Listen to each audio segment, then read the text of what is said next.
À l'approche de l'élection Miss France, qui se déroulera le 17 décembre prochain, Élodie Frégé a exprimé son opinion sur la compétition. Interviewée par Télévision Mag, la chanteuse, membre du jury en 2014, évoque son expérience et se souvient de ses interrogations à propos du jugement porté sur le physique des candidates.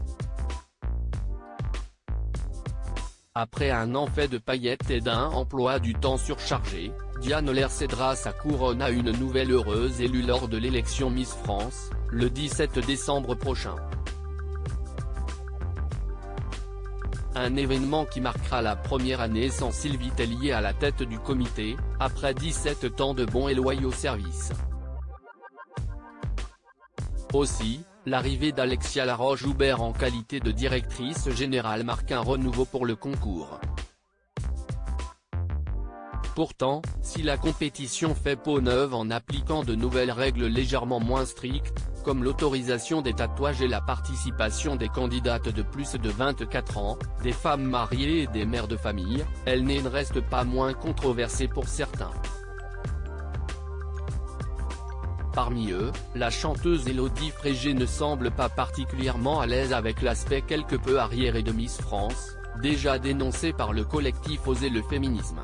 Des réticences et de la nuance auprès de Télévision Mag, Élodie Frégé s'est laissée aller à quelques doutes vis-à-vis de la compétition Miss France.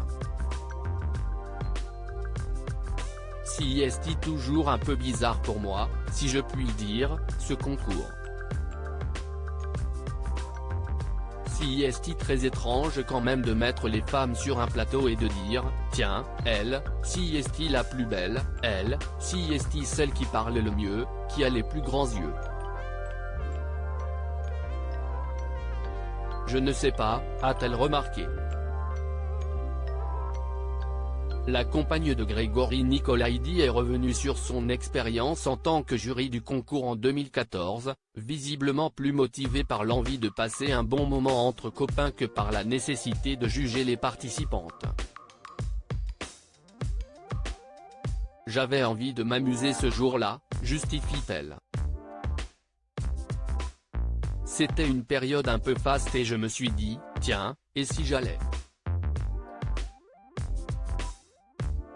Et puis il y avait mon pote Garou qui était là et Sylvie Vartan, si je me souviens bien. On avait beaucoup rigolé, indique la gagnante de la Star Academy. Avant de poursuivre, je ne regrette absolument pas, mais sur le moment, je me disais, quand même, on ne va pas juger quelqu'un sur la taille de ses pieds quand même. Donc ça m'a toujours paru un concours à double tranchant justement. Malgré ses réticences, Élodie Frégé reste cependant attentive aux propositions d'Alexia Laroche-Joubert, censée dépoussiérer la compétition. À voir ce que va en faire Alexia, que je salue et que je connais bien, indique-t-elle. Une opinion nuancée, donc.